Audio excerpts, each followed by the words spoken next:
ప్రియమైనటువంటి భీమవరం వాసులారా, ఈ సాయంకాల సమయంలో యేసు క్రీస్తు నామమున మీకు అందరికీ శుభాభివందనాలు తెలియజేస్తూ ఉంటున్నాం. పరిశుద్ధ గ్రంథమైన బైబిల్ ఈ విధంగా రాయబడిందండి. యోహాను సువార్త 3వ అధ్యాయము 16వ వచనంలో దేవుడు లోకమును ఎంతో ప్రేమించెను అని రాయబడింది. దేవుడు లోకమును ప్రేమించినాడు అని కానీ మాట మాత్రం చెప్పలేదు, కానీ ఆయన క్రియను చూపిస్తా వచ్చినాడు. ఆ దేవాది దేవుడు ప్రేమను చూపించి తన ప్రియ కుమారుడైనటువంటి యేసు క్రీస్తు ప్రభువుని ఈ లోకానికి పంపించినాడు.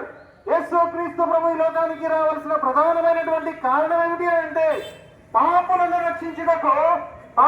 రక్షించుటకు క్రీస్తు యేసు ఈ లోకములకు వచ్చెను.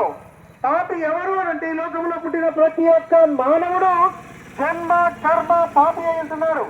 జన్మ కర్మ పాపి అయినటువంటి యొక్క మానవుని రక్షించడానికి దేవాది దేవుడు ఈ లోకములో ఎవరైనా ఉన్నారా అని చూస్తే ప్రతి ఒక్క మానవుడు కూడా పాపిగా ఉంటున్నాడు.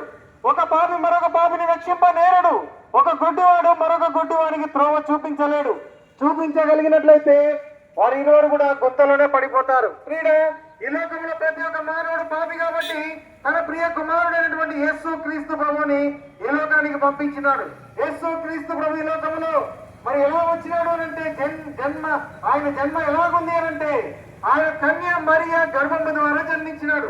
పాపము లేనివాడిగా పుట్టినాడు, పాపము లేనివాడిగా జీవించినాడు.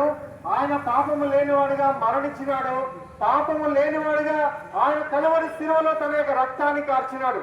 క్రీడ యొక్క సాయంకాల సమయంలో మన పాపములో పోవాలంటే రక్తము చిందింపబడాలి. ఆ యొక్క రక్తము పరిశుద్ధుడైనటువంటి యేసు క్రీస్తు ప్రభు వారిలో ఉంది.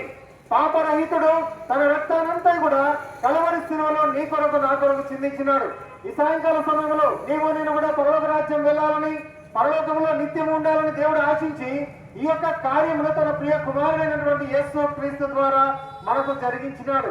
ఈ యొక్క సాయంకాల సమయంలో చేయవలసినది ఏమీ లేదు, కానీ నీ పాపములు పోవాలంటే, నీవు రక్షింపబడాలి అనంటే, నిత్య రాజ్యము పరలోక రాజ్యానికి వెళ్ళాలి అనంటే యేసు క్రీస్తు ప్రభువారు సెలవిచ్చినారు. నేనే మార్గమును, నేనే సత్యమును, నేనే జీవమును అన్నాను.